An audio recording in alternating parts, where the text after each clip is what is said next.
Hi guys, this is Dave Canfield. There we go. There we go. There we go. I am your creature feature preacher here at Fantastic Fest 2025, and I am very fortunate to be talking to the creators of the Creep franchise, Mark Duplass and Patrick Brice. Yes, got it. I got it right. Hugely popular franchise. I'm a big fan, and it premieres tonight at Fantastic Fest, and we are really, really excited about that and about this chance to talk to these two guys. And here we go. Oh man. Well, like I said, I've been following the work. When did you guys to hook up to start working together? So about maybe 15 years ago, we met as friends, friends of friends, and we needed some babysitting help with our year and a half old daughter, who's now 17. And Patrick's girlfriend, now wife, Lindsay, became our babysitter, which meant that Patrick and I would just kind of like hang out sometimes and become buddies. And he was just getting out of film school, and he was this like very thoughtful, deeply intellectual documentary filmmaker. And but also, yeah, I was like, you will not survive in this house. But we also shared a deep love of intricate human behavior, uncomfortable human behavior.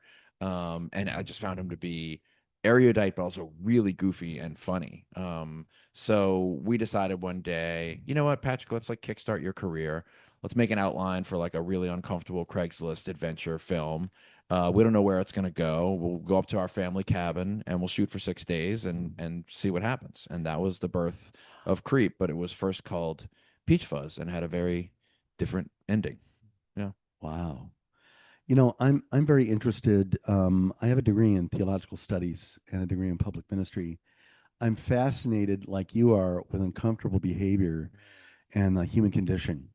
And these days, when everybody is so polarized, I like to talk about the things that I think bring us commonality and separate us out from our worst instincts and draw us together. And it's ironic that the horror genre does that. I agree.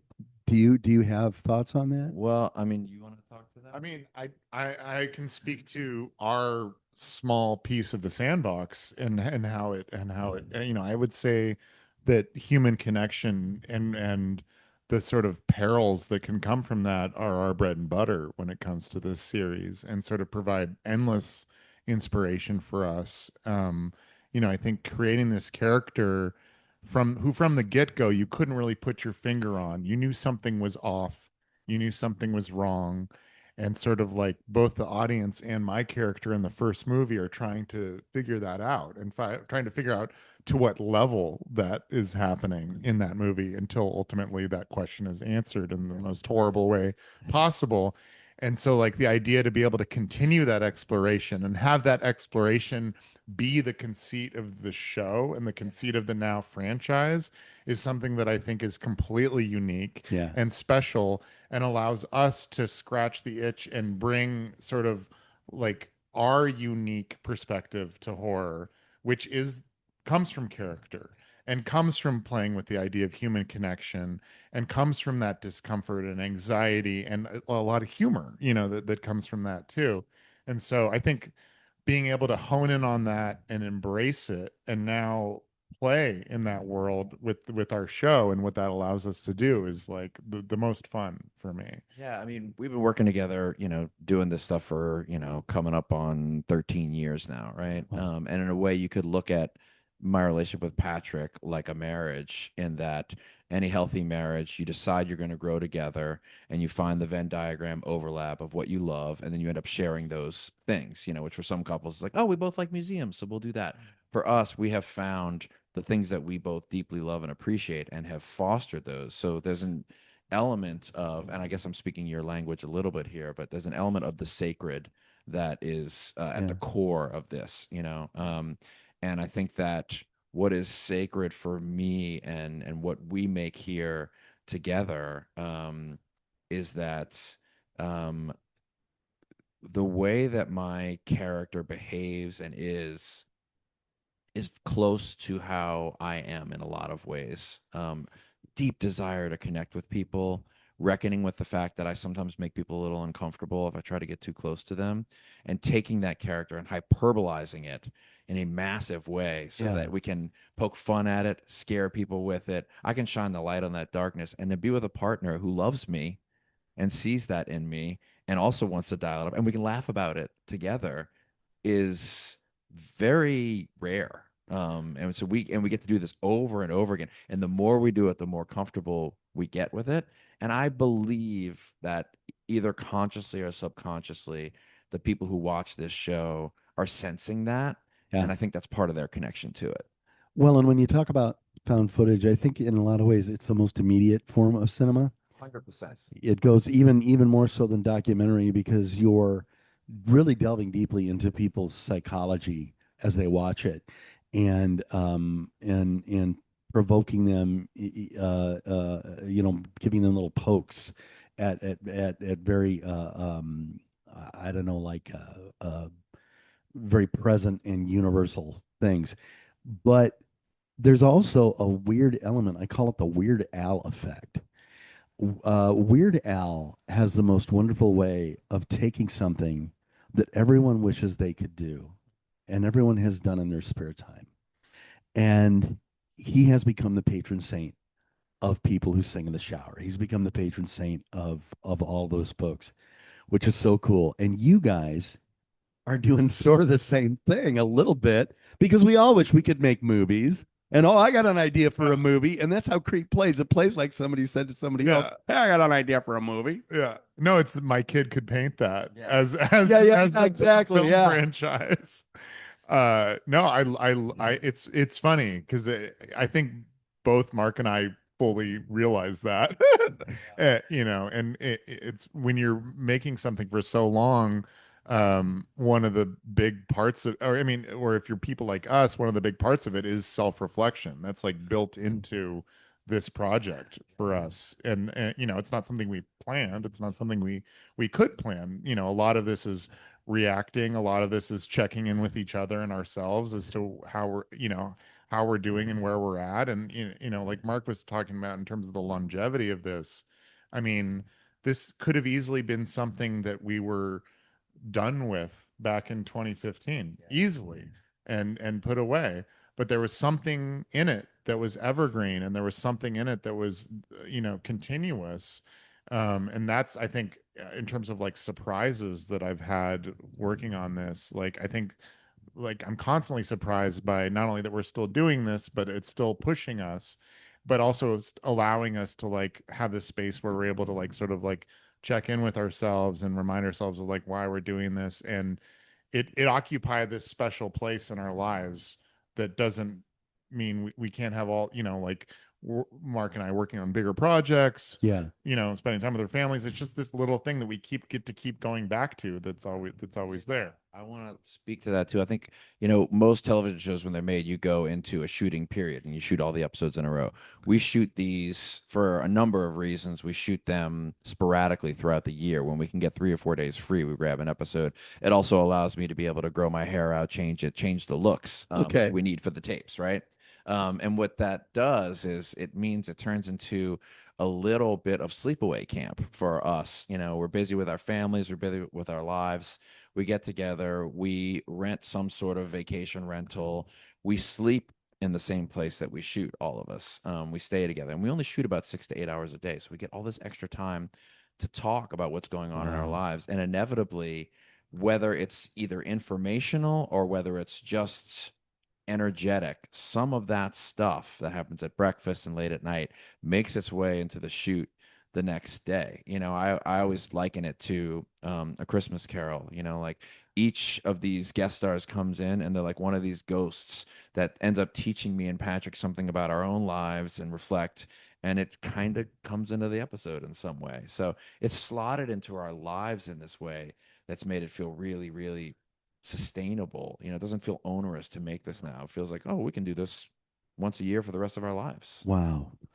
Um, so I come from a really liberal perspective, theologically, and on most things. And the reason I bring that out is I had a really interesting thing happen. I lived in a religious community for 28 years, and it was evangelical, but it was not crazy, and it wasn't like super far right. But I outgrew it, Mm. and I wanted to start exploring a more liberal frame. And I went to seminary, but then right after I graduated, I had a massive heart attack. I had a widowmaker. How old were you? I was 15, I was 15, 60. Okay. I had just turned 60. And the reason I bring that up was I was really shocked that I didn't have any fear in that instance. But as I worked through it over the 5 days in the hospital that I was in the hospital, I worked through FOMO. My FOMO disappeared completely from my life. Nothing. And you guys are describing guys are describing a very transient process. And we often don't look at the arts or celebrity or our love for genre through that lens. And I think that for me has proved to be a very beautiful lens. And I know that in interviews, you guys so often talk about your friendship. And I don't think that that's something people understand about the arts, is just how much of it is built on community and friendship in general. Thank you for recognizing that. That's super beautiful. Yeah, Thank you very yeah, much. yeah. Yeah, it was bad. I What was, what an experience. yeah. Um, but I appreciate you recognizing that on a deep level, because I do think that the process is just as, if not more important than the product That's what for us. that's what's occurring to me the older I get is, when I was coming up in my 20s, it's like, I don't know if I'm ever going to be successful. Product is paramount. I'll kill myself, and it's about how much I suffer, to do it. And now the scale is just sort of shifting, so that ideally by Creep Tape season 15, it will be unwatchably bad. Yeah. By making it, I won't care. I absolutely love that. Because we aggrandize this stuff, don't we? And when you escape that, you come to this place where you're looking around, and you go, man, I don't want to miss all these cool people. But all of that is in the now. All of that's got to be right in front of me. If I'm not looking at what's right in front of me, I'm looking at something that's really not even there. Yeah. I mean, and the way that we make this in terms of our deliberate lack of planning also forces us to be in the moment and be in that space that you're talking about. Have an episode if we're not paying deep, close attention. Yes. It's not built strongly enough and foundationally enough. It's built to be a jazz song. We know what key we're playing in. We know what the moves and chord changes are. But unless you are intensely paying attention, you'll fall on the floor. All right. It also seems like a really good a good format for giving young unknowns a leg up, which I know Mark has been a big part of your career. Yeah. Call that survivor's guilt. But what a great, there's no pressure to cast stars in found footage because it should feel real. So what you want is someone who is actually not well known. So then that means you just casting for talent, promise, who you want to raise up. It's like it's the best. Yeah, it kind of scratches every itch for you. Helping people, and I'll just speak to this for myself, is one of the great joys of this man's life. And in a lot of different ways, and in one of the biggest ways, it's been helping young filmmakers and actors and giving them, seeing someone who, recognizing someone who is capable but maybe hasn't had the opportunity yet, and giving them that opportunity. And like, what's great about Creep and what's great now about the show is it continues to be that, and it continues to sort of pay dividends in that way. So we get to still bring people into our family, that like people like Josh Rubin, who's an amazing horror filmmaker and actor. He was a fan of the show too. I met him as someone who just loved the movies, and then we got to cast him in an episode. And when we were talking about the transient nature of this, like one of the sort of like one of the sad, like small sadnesses that comes from this too is murdering a lot of these people.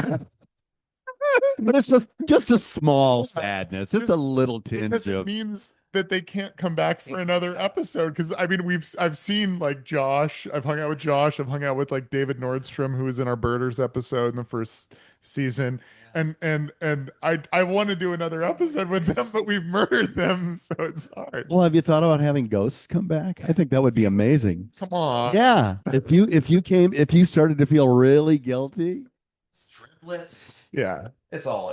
Don't worry, it's all on the table. is Robot Peach Fuzz going to make an appearance or Robot? Guys, it's been an absolute joy. Oh, likewise. Yeah, I think we're all lucky to be us, Amen. to be me, whoever the me is, and we end up who we end up, don't we? And hopefully we don't end up quite like Peach Fuzz. That's a little.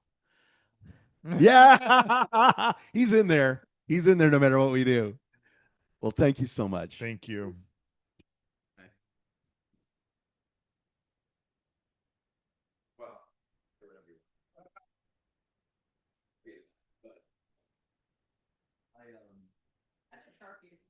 I've got one. Thank you. Oh, this is cool. Yeah. Did you make this? No, that is from that's Oh, from the it's from the second site box Do set. you want us on the back or do you want to? Oh, right on the front, Okay. right on the Peach Fuzz. Okay.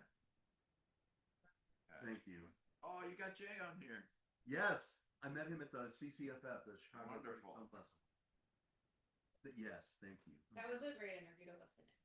Thank you very much. That was really beautiful. Yeah, that's kind of what I specialize in. You're like, I'm really good at this. Doing great interviews. What? And you know what? I'm gonna have to edit this because I'm Dave. You dingus. There we go.